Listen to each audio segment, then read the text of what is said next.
अगर हम मजलिस इत्तेहादुल मुस्लिमीन से जुड़े हैं तो मैं समझता हूं कि ये एक सोच से जुड़ना है आपका। आप एक सोच से जुड़े हैं। अगर आप सियासत के अंदर अगर कोई मकसद लेकर आए होंगे, पब्लिसिटी स्टंट करने आए होंगे, तो बराए मेहरबानी अपना टाइम पास मत करें और पार्टी का नाम भी खराब न करें। जिसका मुझे हमेशा से फख्र रहा, जिसका फख्र मुझे इंशाअल्लाह मेरी आखिरी सांस तक रहेगा, वो ये है कि मैं मजलिस इत्तेहादुल मुस्लिमीन का एक मामूली सिपाही हूं और ये बात को कोई कभी बदल नहीं सकता। ये पद, ये ओहदा मुझसे कोई कभी छीन नहीं सकता। और बिला वजह के गट मत बनाइए मजलिस में कोई गट नहीं है, सब बेवकूफ बनाने की बातें है। सिर्फ एक ही गट है, मजलिस इत्तेहादुल मुस्लिमीन का गट। बातें है, ये सब अपनी अपनी दुकानें चमकाने का धंधा है कि हम ये गट के और हम वो गट के है। कोई गट नहीं है, सिर्फ एक ही गट है, मजलिस इत्तेहादुल मुस्लिमीन का गट है। और हम उम्मीद करते हैं कि यही गट मजलिस इत्तेहादुल मुस्लिमीन को, हमारे इन कायदीन को इंशाल्लाह हमेशा सर ऊंचा रखने का मौका फराहम करेगा। कि पिछले कई सालों से जो सेक्युलर पार्टियां हमारे वोटों का इस्तेमाल कर रही थी और हमारे लिए उन्होंने एक लकीर खींच कर रख दी थी कि इसके आगे मुसलमानों की कोई हैसियत नहीं है। उन्होंने मुसलमानों को सिर्फ यह बहुत हो गया, कांग्रेस एनसीपी आप देखते हुए एक शहर सदर या उसके सेक्रेटरी बनाने के अलावा न आमदार न खासदार बनाने के लिए उन्होंने कभी मौके दिए। दोस्तों, आज मजलिस इत्तेहादुल मुस्लिमीन आपसे यही चाहती है, बैरिस्टर असदुद्दीन अवैसी साहब का मकसद यही है कि हिंदुस्तान के संविधान के मालक डॉक्टर बाबा साहेब अंबेडकर ने जो कानून को बनाया है और उसके अंदर तमाम तबकात को इक्वल राइट्स दिए गए हैं, हम लोग ये बात को समझे कि पार्टी ने किसको क्या जिम्मेदारी दी है और हमारा फर्ज क्या है। हम अपनी अना को बाजू रखें। अगर हम मजलिस इत्तेहादुल मुस्लिमीन से जुड़े हैं तो मैं समझता हूं कि ये एक सोच से जुड़ना है आपका। आप एक सोच से जुड़े हैं। अगर आप सियासत के अंदर अगर कोई मकसद लेकर आए होंगे, पब्लिसिटी स्टंट करने आए होंगे, तो बराए मेहरबानी अपना टाइम पास मत करें और पार्टी का नाम भी खराब न करें। मैं देखता हूं हमारे इम्तियाज जलील साहब को कि कितने सफर करते हैं, कितने लोगों के कैसे कैसे कॉल रिसीव करते हैं। क्या उनको फैमिली नहीं है, क्या उनके अपने मामलात नहीं है, लेकिन आज पार्टी को बढ़ाने के लिए, पार्टी के लिए डॉक्टर गफ्फार कादरी साहब महाराष्ट्र भर के दौरे करते हैं। तो ये पार्टी बड़ी मेहनतों से आगे बढ़ रही है। हम इसको छोटी छोटी बातों में उलझाकर इसके अंदर निफाक ना पैदा करें। मैं समझता हूं कि अपनी अना की कुर्बानियां अगर जिसके अंदर मौजूद हो तो बराए मेहरबानी वो पार्टी में रहे और वरना अपना वक्त जाया ना करे। दोस्तों, क्योंकि ये सियासी एक प्लेटफॉर्म आपके लिए बनाया गया है, किसी के लिए नहीं है। अगर आपको अगर कोई अपनी फोटो में जगह नहीं दे रहा है, आपको अगर कोई बैनर के ऊपर जगह नहीं दे रहा है, तो जैसे इम्तियाज जलील साहब ने कहा था कि अपना नाम ऐसा करो कि काम हो जाए और काम ऐसा करो कि आपके नाम से काम हो जाए। दोस्तों, काम करने वालों की कदर मैं समझता हूं कि फोटो भी बराबरी नहीं कर सकती है। आप काम करेंगे तो आपके नाम इंशाल्लाह जरूर होगा। और मैं तो समझता हूं कि हमारे जिम्मेदारों के ऊपर भी, ये तो हो गए कार्यकर्ताओं के लिए, लेकिन जिम्मेदारों के लिए भी एक प्रोटोकॉल होना चाहिए कि हमारे कार्यकर्ता जो है ये हमारी रीढ़ की हड्डी है। ये मजलिस इत्तेहादुल मुस्लिमीन जो खड़ी है ये कार्यकर्ताओं के ऊपर खड़ी है। जब हमारे कार्यकर्ता, चाहे मैं हूं, चाहे हमारे कॉर्पोरेटर्स हो, चाहे जिला सदर, शहर सदर या कोई पार्टी का पोस्ट होल्डर हो, उनके पास हमारा कार्यकर्ता अगर कुछ काम लेकर आए तो हमने उसको गौर से सुनना चाहिए, हमने उसके ऊपर अमल करना चाहिए, हमने उनकी नुमाइंदगी करना चाहिए। क्योंकि कार्यकर्ता एक बेलौस होता है, उसका कोई मफाद उसके अंदर मौजूद नहीं होता। आज हम तो भी पोस्ट पर है, वरना कार्यकर्ता का तो वो इसके अंदर रोल नहीं होता। तो मैं समझता हूं कि आज जो प्रोटोकॉल की बात यहाँ पे रखनी थी मैंने मुख्तसर अंदाज में रखी है।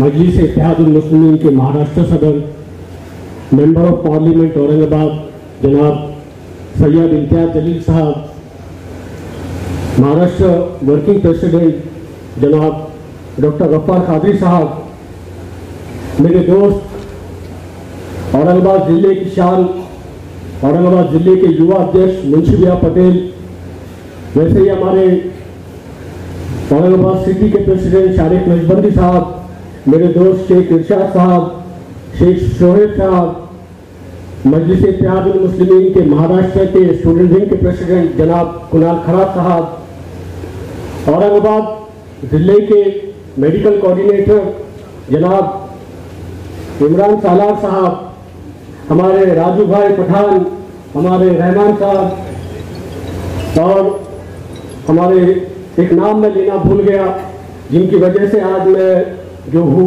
जिनकी दुआओं से आज मैं जो हूँ, मजलिस इत्तेहादुल मुस्लिमीन के महाराष्ट्र के जनरल सेक्रेटरी जनाब मौलाना महफूजुर रहमान साहब,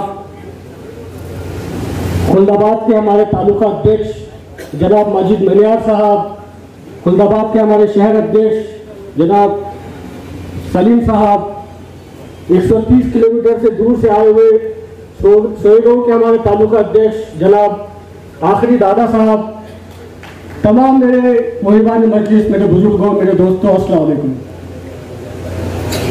सबसे पहले तो मैं आप सबको मुबारकबाद देना चाहता हूँ, आप सबका शुक्रिया अदा करना चाहता हूँ कि कोविड के दौर में जो खिदमत आप सब ने औरंगाबाद की आवाम के लिए किया था वो काबिल मुबारकबाद है। साथ ही में कोविड के दौर में जब आवाम परेशान थी, पेशेंट्स को बेड नहीं मिला करते थे, ऐसे दौर में आप सब ने आवाम की खिदमत की, पेशेंट्स के लिए बेड्स के लिए आपने जुस्तजू की, चाहे वो गवर्नमेंट हॉस्पिटल्स हो, चाहे वो प्राइवेट हॉस्पिटल्स हो। मैं नहीं समझता कि मजलिस इत्तेहादुल मुस्लिमीन के अलावा कोई और जमात उस दौर में जो है तो रोड के ऊपर उतर के हॉस्पिटल्स के अंदर टेंट लगाकर बैठी थी।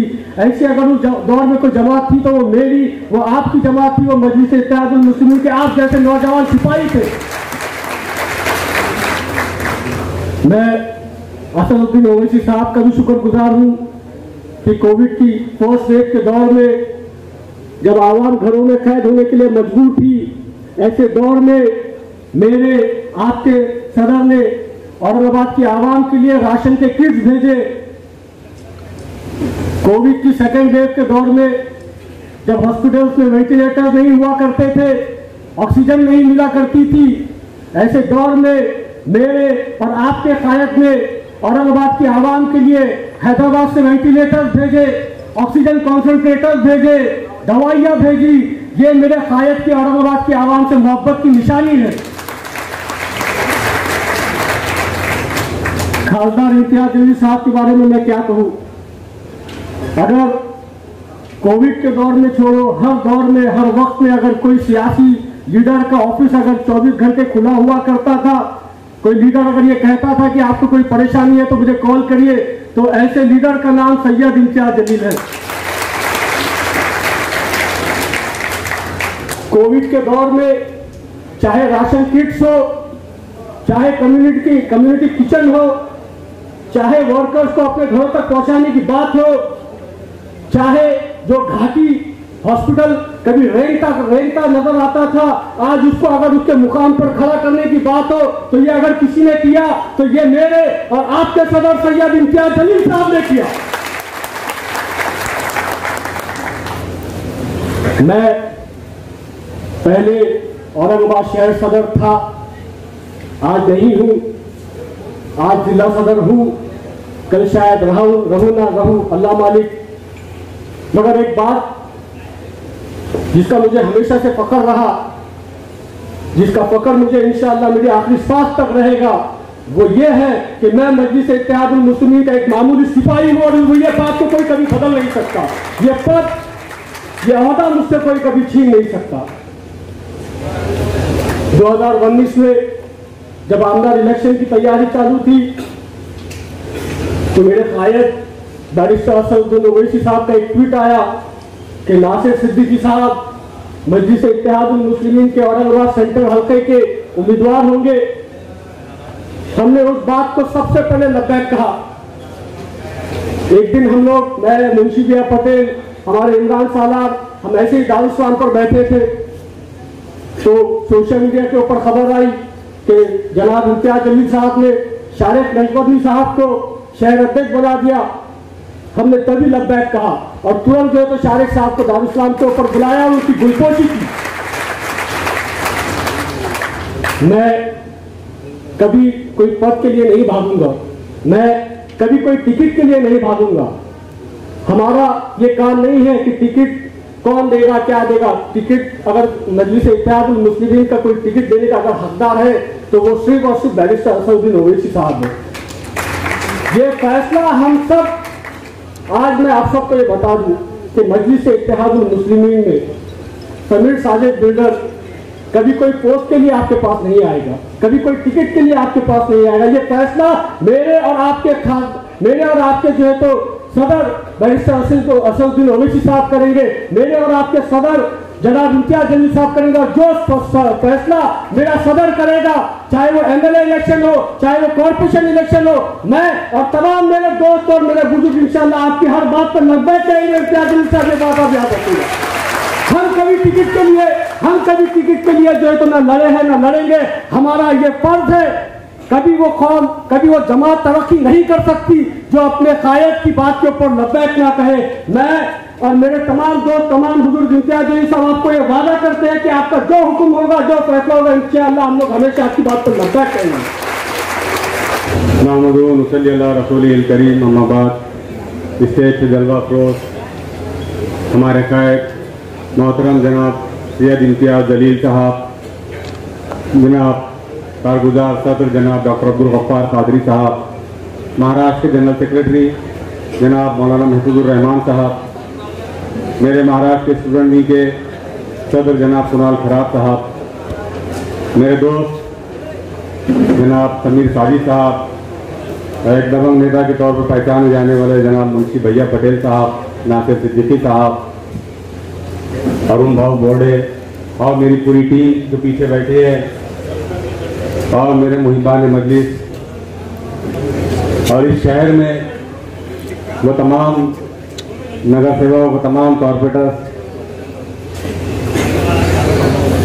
जिनकी वजह से मजलिस ने अपना मकाम औरंगाबाद में बना पाई है, आप तमाम लोगों को अस्सलाम वालेकुम रहमतुल्लाहि व बरकातहू। मेरे नौजवान दोस्तों, ये अल्लाह का शुक्र व करम है कि अल्लाह ताला ने मुझे इन कायदीन के तले, इन कायदीन के हाथ के नीचे काम करने का मौका इनायत किया है। मेरे नौजवान दोस्तों, बाद में जो तकरीर करता है उसके लिए बोलना बहुत मुश्किल होता है कि पूरा का पूरा मटेरियल समीर साजिद साहब बोल चुके, नासिर साहब बोल चुके, प्रभाकर पारदे मामा बोल चुके। अब जो कुछ भी सुनना है हमारे दोनों कायदीन को इंशाल्लाह सुनना है। साथियों, आप जानते हैं कि बहुत जल्द औरंगाबाद म्यूनसिपल कॉर्पोरेशन के इंतखाबात होने जा रहे हैं। मैं एक जर्नलिस्ट रहा हूँ। मैं पिछले तकरीबन 16 साल से पत्रकारिता के मैदान में मेरे गुरु के आदर्श शो पे चलते हुए जनाब इम्तियाज जलील साहब, मैं आपको बता दूं कि ये मुझे गेस्ट लेक्चर भी लेने आया करते थे कभी ऑर्निमन कॉलेज ऑफ जर्नलिज्म में। तो उन्हीं से जो कुछ सीखा हूँ पत्रकारिता, उसी की तरह काम करने की कोशिश करता आ रहा हूँ।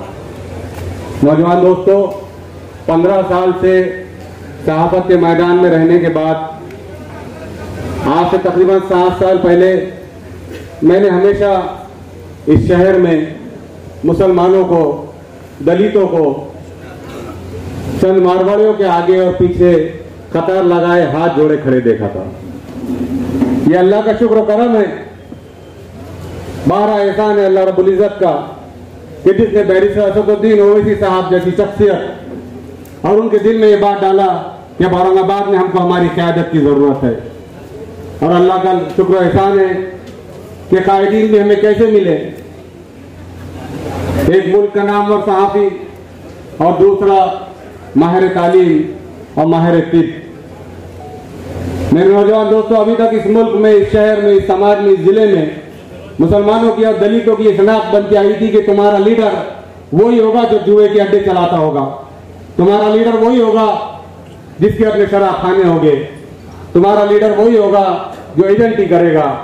लेकिन अल्हम्दुलिल्लाह जनाब इम्तियाज जलील साहब, आप काबिल मुबारकबाद है कि आपने न सिर्फ औरंगाबाद बल्कि पूरे महाराष्ट्र में सियासत की परिभाषा बदल के रख दी है, सियासत की डेफिनेशन बदल के रख दी है। मेरे नौजवानों, बहुत मुश्किल से क़यादतें खड़ी हुई है। इस वक्त जरूरत है समझने की। मेरी बहुत सारी बातें जो मैं कहने वाला था नासिर साहब कह चुके हैं, और ये हकीकत है कि जब तक अपनी अना को नहीं मारेंगे हम और आप जिंदगी गुजार लेंगे। हमारी नस्ल अल्लाह ना करे हमारी करतूतों का भुगतान वो करे। हमको अपनी अना को मारना पड़ेगा, हमको अपने एटीट्यूड को खत्म करना पड़ेगा, हमको छोटी छोटी बातों को दरगुजर करके आगे बढ़ना पड़ेगा। देखिए, क़यादतें खड़े होने को बहुत साल लगे। मैं समझता हूं कि मैं तो शायद बहुत छोटा था तब अमानुल्लाह मोतीवाला जीते थे, उसके बाद से अब हम आपको देख रहे हैं। यह बात तमाम की जिम्मेदारी है कि इस शहर में जो क़यादत खड़े हुई है उसको मुस्तकिल जिंदा और जावेद रखना है। इसलिए नहीं जिंदा और जावेद रखना है, पद आएंगे, पोस्ट आएंगी, कॉर्पोरेटर बनेंगे, कॉर्पोरेटर नहीं बनेंगे, लेकिन हमारी नस्लें, हमारे बच्चे इस मुल्क के इस शहर के अच्छे तालीमी इदारों में तालीम हासिल कर सकेंगे। भले ही वो पंक्चर की दुकान लगाता हो, भले ही वो एक 4 पहिए की गाड़ी लगाता हो। बताइए, इनमें से कई ऐसे मेरे नौजवान साथी होंगे जो रोजंदारी पे काम करते थे। पूछिए अपने दिल से कि 6-7 साल पहले आप अपने आप को इस शहर में गुलाम महसूस करते थे, और अब आप अपने आप को बिरादरान वतन के साथ शाना बशाना महसूस कर रहे हैं। सोचिए, अपने दिल से पूछिए। गर्व से कहते हैं हमारा कायद, गर्व से कहते हैं कि हमारे कायदीन जनाब इम्तियाज जलील साहब पार्लियामेंट में हमारे लिए आवाज उठा रहे हैं। पार्लियामेंट में आवाज उठाना, डॉक्टर अब्दुल गफ्फार कादरी साहब का यवतमाल से लेके मुंबई से लेके तमाम तरफ दौरे लगाना, ये आसान काम नहीं है। मैं गुलबर्गा के दौरे पे था खासदार साहब के साथ, तो मैंने देखा कि हमने यहाँ से सफर करते गए, दूसरे दिन वहां पर कैंपेनिंग करे, रात में 4 बजे वापस आए, दूसरे दिन फिर वक्त बोर्ड की मीटिंग में खासदार साहब मौजूद थे। उसके बाद फिर उद्धव ठाकरे साहब का फोन आ गया तो तीसरे दिन मुंबई में मौजूद थे। तो ये जुस्तजू है, ये मेहनत है। ये क्यों है? ये चाहते हैं कि इस मुल्क में और इस शहर में हमारी अपनी लीडरशिप कायम हो, हम बिरादरान वतन के साथ शाना बशाना खड़े रह सके। और देखिए, ये इतना आसान नहीं था जो सोच, जो विचारधारा बैरिस्टर असदुद्दीन ओवैसी साहब लेकर आए थे। मेरे नौजवान दोस्तों, कभी अकेले में अपने आप से पूछना कि वाकई तुम 6 साल पहले अपने आप को गैरों के दरमियान गुलाम के तौर पर महसूस करते थे या नहीं थे? आपसे दर्दमंदाना दरखास्त है। क़यादतें बहुत मुश्किल से खड़ी होती है दोस्तों, उसको जिंदा और जावेद रखना और मुस्तकिल तौर पर उसको कायम रखना, यह हमारी जिम्मेदारी है। आने वाले इंतखाबात में टिकट तो जाहिर सी बात है किसी एक को दिया जाएगा, लेकिन लब्बैक कीजिए बैरिस्टर असदुद्दीन ओवैसी साहब की आवाज पर। आप एक शख्सियत के साथ नहीं खड़े मेरे दोस्तों, आप एक विचारधारा के साथ खड़े हैं, एक सोच के साथ खड़े हैं, उस सोच के साथ खड़े हैं। वो सोच आपको इस मुल्क में और इस शहर में बराबरी का दर्जा दिलाने की सोच रखती है। उस सोच के साथ आपको खड़े रहना है। वक्त आएगा, वक्त निकल जाएगा। आज मैं शहर सदर हूं, जैसे समीर भाई ने कहा, मैं कल नहीं रहूंगा, लेकिन मैं वादा करता हूं कि मेरे इन काबिल कायदीन के सामने हमेशा इनके पीछे खड़ा रहूंगा, चाहे मुझे पद पे रखे चाहे मुझे ना रखे।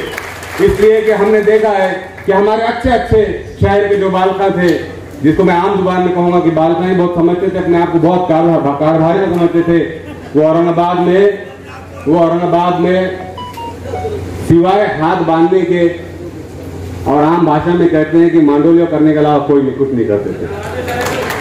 लेकिन मांडोली का सिस्टम औरंगाबाद में जनाब इम्तियाज जलील साहब ने खत्म किया। जनाब इम्तियाज जलील साहब ने उन रिवायतों को भी खत्म किया कि हमने अक्सर देखा था इम्तियाज साहब और डॉक्टर साहब कि हमारे जो कायदीन होते थे हाथों में अंगूठियां पहना करते थे, व्हाइट शूज रहता था, व्हाइट कपड़े रहते थे। आप लोग क्यों नहीं पहनते दोनों के दोनों?